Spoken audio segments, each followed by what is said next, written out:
विद्यार्थी मित्रांनो, आपलं 1.4 चालू आहे सिमिलॅरिटीचा. लास्ट प्रॅक्टिस सेटमधले लास्ट 2 प्रॉब्लेम्स राहिलेले आहे, ते घेऊ आपण आणि मग प्रॉब्लेम सेट सुरू करू. ओके, 5 पर्यंत काल नेक्स्ट आधीच्या याच्यात झालेले आहे. आता बघा 6वा प्रॉब्लेम. 6व्या प्रॉब्लेममध्ये काय दिलं आहे? Triangle ABC and triangle DEF are equilateral triangles. इथे इक्विलॅटरल दिले आहे, नॉट सिमिलर. लक्षात घ्या. If area of triangle ABC is to area of triangle DEF is equal to 1:2. AB4 find DE. आता इक्विलॅटरल ट्रँगल दिलेले आहे, त्याला आपल्याला सिमिलर दाखवायचे आहे. बघा, तुम्हाला दिलेलं आहे triangle ABC and triangle DEF are equilateral triangles. आता इक्विलॅटरल ट्रँगल्स काय सोल्युशन असतं? इक्विलॅटरल ट्रँगल्सचे ऑल अँगल 60 डिग्रीचे असतात का? Angle A is equal to angle B is equal to angle C. पहिल्याचे अँगल D, दुसरा angle E is equal to angle F. हे सगळे अँगल्स असतात 60 डिग्री. का बरं? कारण तो इक्विलॅटरल ट्रँगल्स आहे. का बरं लिहिले मी हे? Angles of equilateral triangle. Okay, आता आपल्याला दाखवता येईल in triangle ABC and triangle DEF. पहिले घेते मी angle A congruent to angle D, angle B congruent to angle E. तिसरं लिहायची गरज नाही, कारण A सेट माहित आहे आपल्याला. काय होईल? Each measure 60 degree. Therefore by AA test, triangle ABC similar to triangle DEF. दोन ट्रँगल सिमिलर झाले म्हणून त्याच्या साइड्स प्रपोर्शन मध्ये. देअरफॉर AB साइड प्रपोर्शन मध्ये आणि दोन सिमिलर ट्रँगलचा रेशो, दोन सिमिलर ट्रँगलच्या एरियाचा रेशो, हा जो थेरम आहे हा यूज करून तुम्हाला एकाची साईड दिलेली आहे, दुसऱ्या ट्रँगलची काढायची आहे.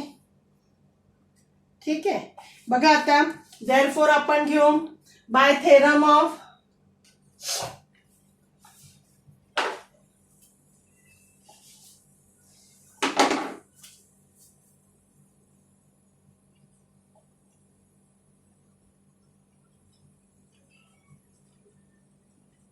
areas of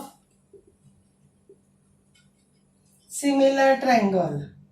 काय होईल? Area of triangle ABC divided by area of triangle DEF is equal to AB square divided by DE square. हा एरियाचा रेशो तुम्हाला दिलेला आहे 1/2 आणि AB दिलेला आहे 4 स्क्वेअर डिवायडेड बाय DE. काय होईल मग इथे? 1/2 16 divided by DE square.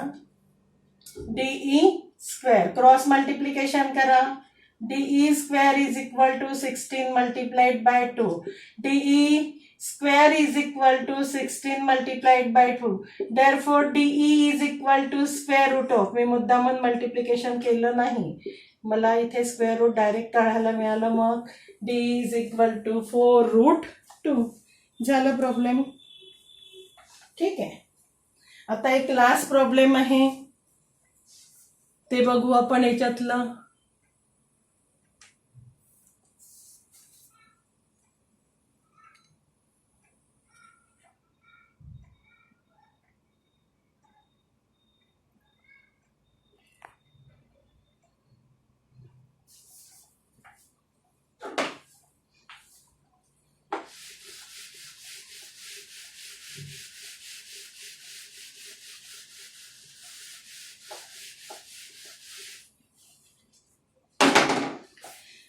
Last याच्यामध्ये तुम्हाला 7 प्रॉब्लेम डायग्राम दिलेली आहे.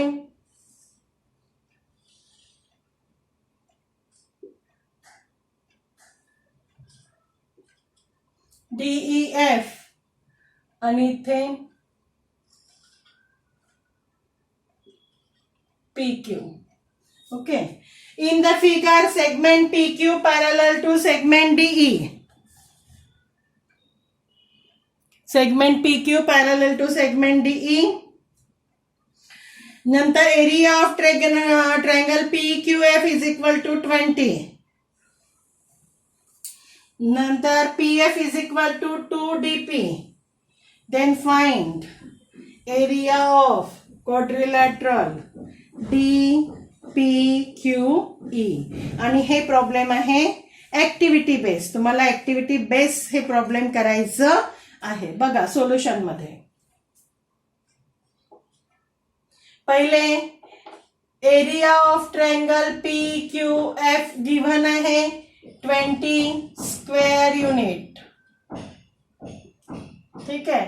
PF इज इक्वल टू दिलेला आहे twice DP.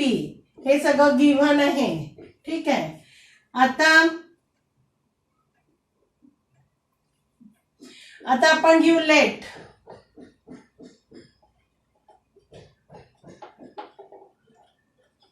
Let us assume that DP is equal to X.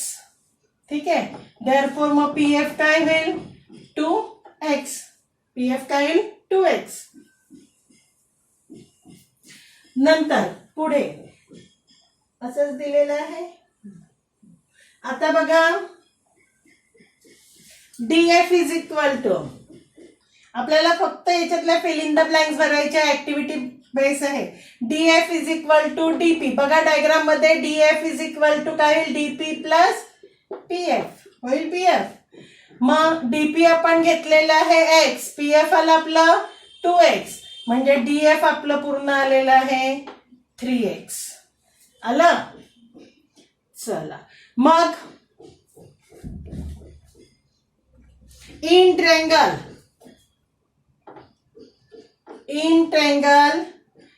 FDE and triangle FPQ. दिसलं का तुम्हाला? FDE म्हणजे मोठा ट्रायंगल, FPQ म्हणजे लहान ट्रायंगल. ह्या दोन ट्रायंगल मध्ये पहिलं angle FDE congruent to FDE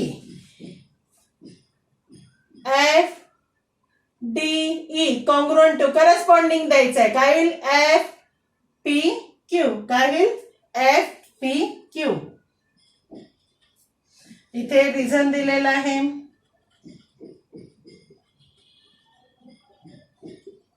corresponding angles. ठीक आहे.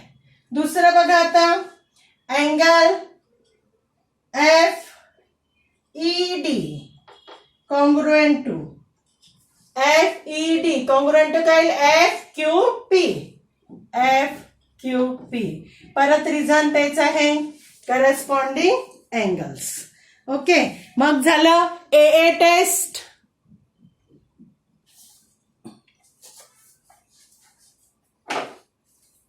इथे लिहिते ते बरं दिसत नाहीये.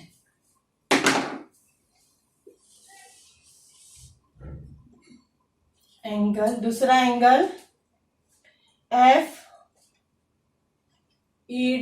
is congruent to angle FPQ. ED म्हणजे FQP. आणि इथे परत रिझन आहे करस्पॉन्डिंग अँगल्स. ओके. आता घ्यायचं बाय AA टेस्ट. दोन ट्रायंगल कॉन्ग्रुएंट झाले. कोणते?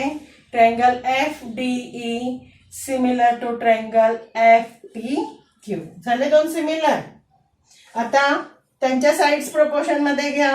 पहिलं area of triangle FDE divided by area of triangle FPQ.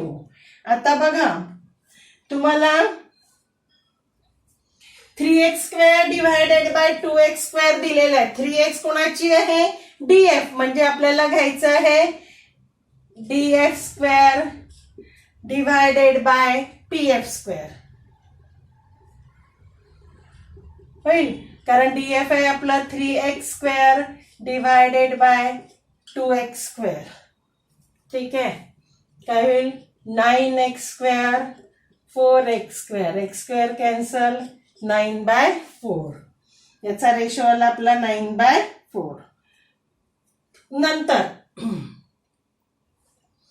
पुढचं, therefore area of triangle FDE, area of triangle FDE. मी परत हे लिहिते पुढची स्टेप जास्त क्लिअर व्हायसाठी. FPQ is equal to 9/4. हे FPQ या साईडला घेऊन जा. काय होईल मग, area of triangle FDE is equal to 9/4 multiplied by area of triangle FPQ. झालं. आता FPQ आपल्याला एरिया ऑफ ट्रायंगल FPQ दिलेला आहे, 20 युनिट्स दिलेला आहे ना. नाव फक्त वेगळं दिलेलं आहे. PQF घ्या, FPQ घ्या, एकच स्कॅन ट्रायंगल आहे. मग काय लिथे 9/4 मल्टिप्लाइड बाय 20, 9×5=45 स्क्वेअर युनिट्स. हा झाला एका ट्रायंगलचा एरिया. आणि आता आपल्याला काढायचं आहे क्वाड्रिलॅटरलचा एरिया. म्हणून होईल एरिया ऑफ क्वाड्रिलॅटरल, वर लिहावं लागेल मला आता, area of quadrilateral DPQE. Diagram मध्ये काय होईल, याचा एरिया पूर्ण ट्रायंगलच्या एरियातून, म्हणजे अँगल हा ट्रायंगलचा एरिया, कोणता मोठा triangle, area of triangle FDE minus area of triangle, मोठ्या ट्रायंगल मधनं लहान ट्रायंगलचा एरिया मायनस करा. Area of triangle FDE minus area of triangle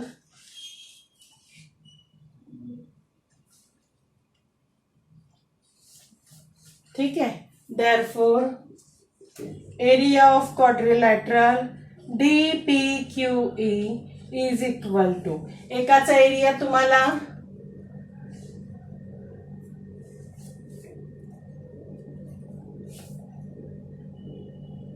आपण काढलेला आहे. FDE चा एरिया किती काढलेला आहे 45, आणि या ट्रायंगलचा दिलाय 25 स्क्वेअर युनिट्स. झालं, फिल इन द ब्लँक्स. बघा जरा, थोडस ऑब्झर्व करा.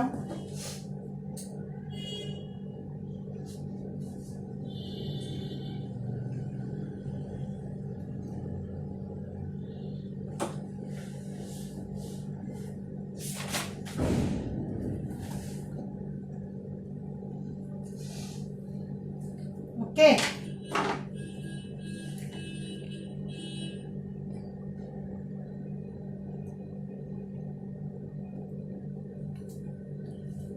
आता 1.4 संपलेलं आहे आपलं. आता आपण घेऊ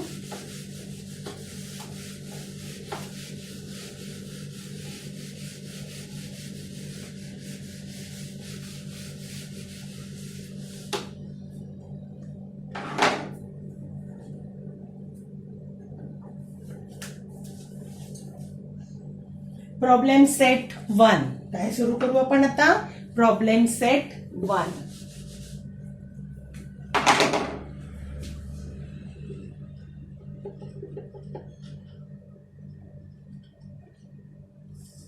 पहिला प्रश्न आहे, select the appropriate alternative.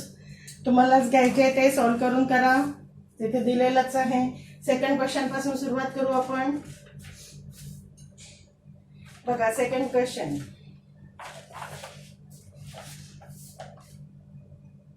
Second question तुम्हाला रेशोज वर आहे. कोणते, बेस इंटू हाइट्स वाला रेशो आहे, त्याच्यावर दिलेला आहे. बघा सेकंड क्वेश्चन, डायग्राम दिलेली आहे. एकदा रिव्हिजन पण होऊन जाते आपली.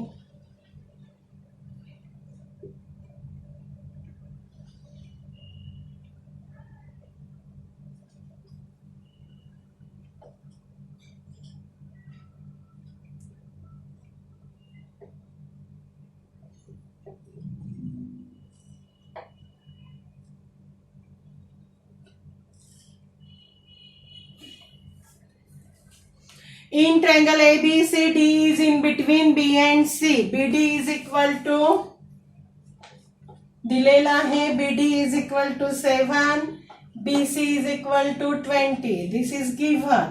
हे आपल्याला given आहे, दिलेला आहे. ठीक आहे.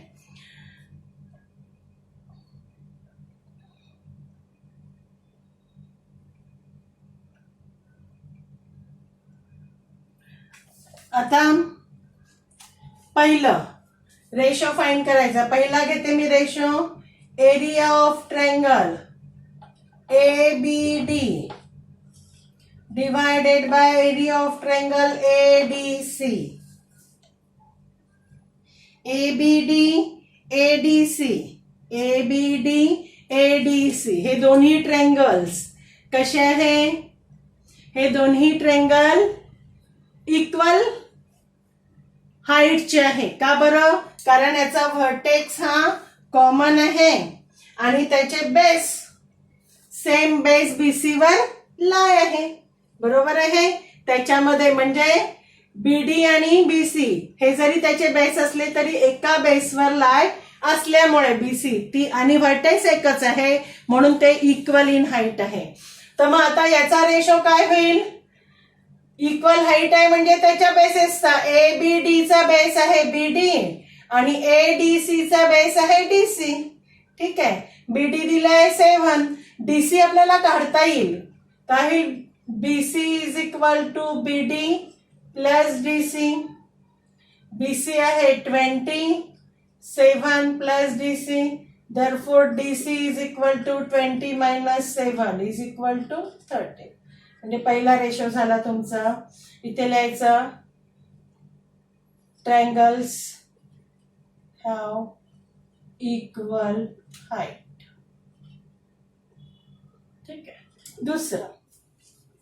दुसऱ्यामध्ये area of triangle ABD divided by area of triangle ABC. मुख्य ट्रायंगल दिला. हा सुद्धा काय आहे? इक्वल हाईटचा. कारण common base common vertex A आणि BC बेस म्हणजे इक्वल हाईट झाला. तर मग याचा ABD चा बेस आहे BD आणि ABC चा BC. इथे आन्सर BD दिलेला आहे 7 आणि BC 20. इथे लिहू ट्रायंगल्स हॅव इक्वल हाईट्स. ठीक आहे. तिसरं बघा आता. Area of triangle ADC divided by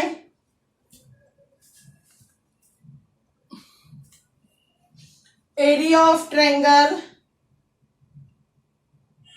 ABC. हे पण तसंच होईल. ADC आणि ABC इक्वल हाईटचे झाले म्हणजे DC divided by BC. DC आहे 13/20. परत रिझन तेच आहे. Triangles of equal height. Simple. ठीक आहे. आता बघा थर्ड प्रॉब्लेम. थर्ड प्रॉब्लेम काय? The ratios of areas of two triangles with equal Heights is 2:3. The base of the smaller triangle is 6 cm and what is the corresponding base of bigger triangle. आता इथे तुम्हाला दोन्ही ट्रायंगलचे नावं नाही दिले तर आपल्याला त्याच्या एरियाजला सबस्टिट्यूट करावं लागणार आहे. A1 A2 वगैरे. Let the areas of two triangle be A1 and A2 and their respective bases be B1 and B2. Bus. Let the areas of two triangles be A1 and A2. Let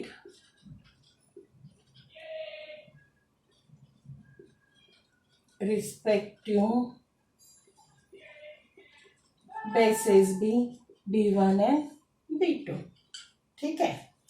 आता तुम्हाला याचा ratio दिलेला आहे 2/3 आणि smaller ट्रायंगलचा एक हे दिले B1.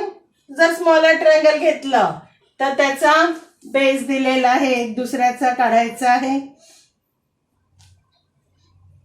आपण लिहू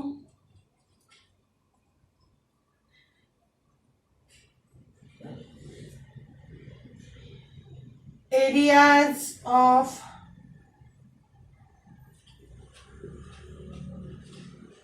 triangles with equal heights. Height त्याची इक्वल आहे आर प्रपोर्शनल टू देअर कशा असतात ते टू देअर करस्पॉन्डिंग बेसिस. पहिली जी प्रॉपर्टी आपण घेतली ना त्यावर आहे हे प्रॉब्लेम्स. इक्वल हाईट असलं तर त्याच्या एरियाचा रेशो त्याच्या बेसिसच्या करस्पॉन्डिंग बेसिसच्या याच्यात असतो आणि जर बेसिस इक्वल असले तर त्याच्या एरियाचा रेशो त्याच्या हाईट करस्पॉन्डिंग हाईटच्या रेशो एवढा असतो. हा कन्सेप्टच इथे वापरलेला आहे. आता पुढे काय होईल मग A1 divided by A2 is equal to B1 divided by B2.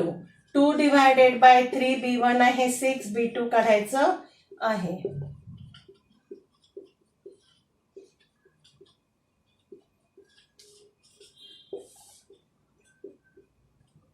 B2 is equal to 3 त्रिक 9 सेंटीमीटर. लास्ट आन्सर लिहून घ्यायचं मग. Corresponding base of the bigger triangle therefore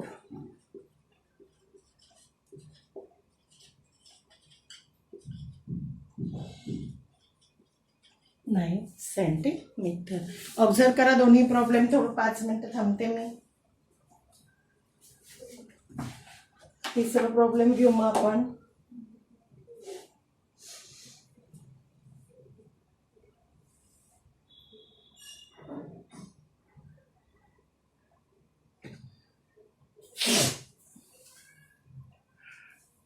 आपण आता या लेक्चरला इथेच थांबू. नेक्स्ट लेक्चरमध्ये घेऊ आपण चौथा प्रॉब्लेम. ओके.